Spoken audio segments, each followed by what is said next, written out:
नमस्कार दोस्तों, मैं हूं आपका भाई प्रतीक मलिक और स्वागत है आपका अपने चैनल टीसीएफ प्रतीक मलिक पर। और जैसे कि आप सबको पता है कि जैसा मैंने बताया था 5 तारीख को रिजल्ट आ जाएंगे। तो भैया रिजल्ट आ चुके हैं। ये मैंने जो इंटरफेस में जो दिख ये हमारा जो मैंने कर रखा है यहाँ पे अलग अलग जो हमारे रिजल्ट आए हुए हैं। चलो एक बार इनको देख लेते हैं कौन कौन से रिजल्ट आ चुके हैं। पहले तो वो बता देता हूँ आपको। देखिए, भोपाल का आ चुका है, चंडीगढ़ का आ चुका है, हैदराबाद रीजन का आ चुका है, सिलचर का आ चुका है, कोलकाता का आ चुका है, जम्मू का आ चुका है, जयपुर का आ चुका है, देहरादून का आ चुका है, पटना रीजन का, गुवाहाटी रीजन वाले भैया मेरे से सीधा कांटेक्ट कर सकते हैं। मैं उनको बता सकता हूँ कि यहाँ से क्या कहाँ पड़ता है, उनका स्कूल कैसे आना है कैसे नहीं। आगरा रीजन का आ चुका है, मुंबई का आ चुका है, बेंगलुरु का आ चुका है। और उससे पहले सुबह जो थे ही रांची, भुवनेश्वर, रायपुर और हमारा जबलपुर, और फिर जो ये ऊपर है अहमदाबाद। देखिए, सारे के सारे जितने भी है, जिस बंदे ने भाई नहीं करा हो ज्वाइन, वो हमारा ये टेलीग्राम का ग्रुप कर सकता है ज्वाइन। इसके अंदर हम जैसे ही अपडेट मिल रही है साथ के साथ कर रहे हैं। कई ऐसे हैं कि आपको साइट पे नहीं मिलेंगे, वो भी हमने इसके अंदर डाल दिए। और टेंशन ना लेना, ये बिल्कुल 100% जेन्युइन चीज़ें इसके अंदर डालिए। तो आइए अब देखते हैं कि भाई जिनका इनमें नाम आ गया है वो क्या करें। जिनका नाम नहीं आया है वो थोड़ा सा लिस्ट के लिए वेट और करें, मैं तो उनको यही कहना चाहूँगा। अब है कि जिनका नाम आ गया है उनका क्या करें। अब उनके पास बचती हैं भैया दो चॉइसेस। मतलब या तो उनके पास मेल आया होगा या नहीं आया होगा। तो अगर उनके पास मेल आया है तो उनके पास सारे डॉक्यूमेंट वगैरह पहुंच चुके होंगे। अगर नहीं आया तो अब फिर वो क्या करे, अब आगे का प्रोसेस कैसे क्या रहेगा उसके बारे में सारी जानकारी लेंगे। तो देखिए दोस्तों, जिनके पास मेल नहीं आया उनके पास अपने स्कूल का नाम होगा। ठीक है, वहाँ उन उस स्कूल को सर्च करिए केवी पे, केवी जो भी डाल के, मान लीजिए जैसे दीफू है, केवी दीफू, और उसकी मेल आईडी, और उनसे कांटेक्ट करने की कोशिश करिए और आपका कांटेक्ट हो जाएगा उनसे। और उनको कहिए कि भैया मेल भेजो मेरे को मेरा अपॉइंटमेंट लेटर भेजो, और मेरे को रिलेटेड जो डॉक्यूमेंट जो करवाने हैं वो भेजो। आपको एक एग्जांपल की तरह से मैं दिखा देता हूँ जो हमारे टाइम पे जो लगा था। वो कौन कौन से डॉक्यूमेंट एक्चुअली उन्होंने मांगे थे वो भी मैं आपको दिखा दूंगा अभी।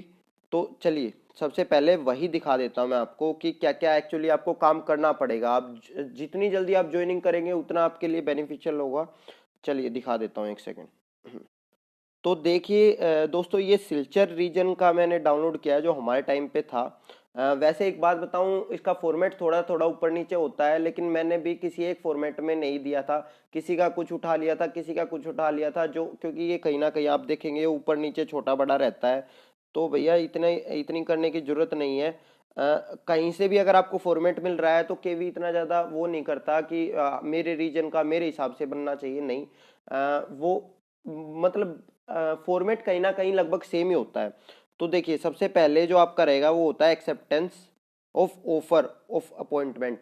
मतलब कि अब इसके अंदर आपको एक अपॉइंटमेंट लेटर आया होगा। उस अपॉइंटमेंट लेटर में जो जो चीज़ें होंगी कि भैया आपको अपॉइंटमेंट दी गई है, तो ये आपको मेल भी करनी है स्कूल को कि हाँ हमने एक्सेप्ट कर लिया है अपॉइंटमेंट। तो ये जो फर्स्ट पेज रहेगा ये रहेगा, ठीक है। तो ये आप मेल कर देना उनको स्कैन करके, या जो भी चीज़ रहेगी तो ये जरूर कर देना। मैंने भी मेल किया था तो मैं आपको भी यही सजेस्ट करूँगा। उसके बाद देखिए, उसके बाद हमारा कैंडिडेट स्टेटमेंट एंड डिक्लेरेशन है, ठीक है। ये कहीं ना कहीं हमारा जो मेडिकल से रिलेटेड होता है, जिसमें कैंडिडेट खुद बताता है कि मेरे को ये प्रॉब्लम है और ये नहीं है। तो ये चीज़ होती है। और लास्ट में इसमें देखिए सिग्नेचर होते हैं सीएमओ के, ध्यान से समझना इस चीज़ के अंदर।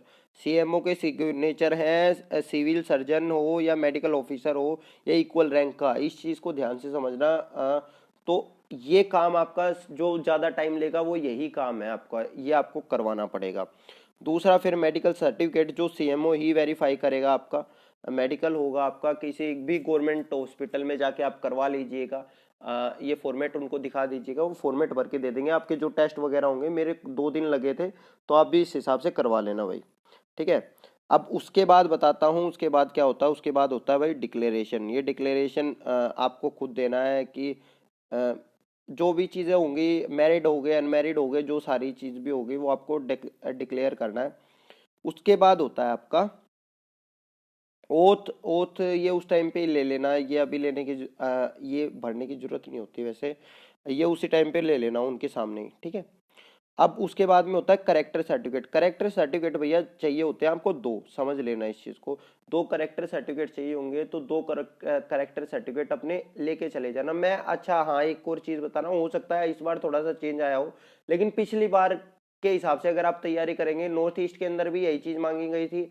जो और 2017 के अंदर मेरी ज्वाइनिंग हुई थी उस टाइम पे दो करेक्टर सर्टिफिकेट मांगे गए थे, तो दो करेक्टर सर्टिफिकेट आप बनवा लेना भाई अपने, ठीक है। फिर आपका होता है डिस्चार्ज सर्टिफिकेट, अगर आप कहीं और हो, किसी और जगह हो। फिर आपका होता है अटेस्टेशन फॉर्म। अब जो अटेस्टेशन फॉर्म होगा भैया, ये अटेस्ट वगैरह करवा लेना अपना। इनमें से एक जो ये सिग्नेचर ऑफ कैंडिडेट वगैरह ये सारी चीज़ आ जाएंगे, इसको भी मैं फॉर्म को डाल दूंगा।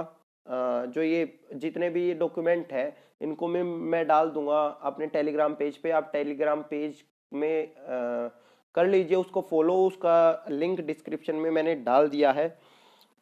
और भाई आपको शायद आपकी सारी दिक्कतें इस चीज़ से पूरी ख़त्म हो गई होंगी। जिनका नाम अभी नहीं आया है वो थोड़ा सा वेट करें भाई, और जैसे ही लिस्ट और आती जा रही है मैं अपडेट करता रहता हूँ। धन्यवाद। आपका दिन शुभ रहे।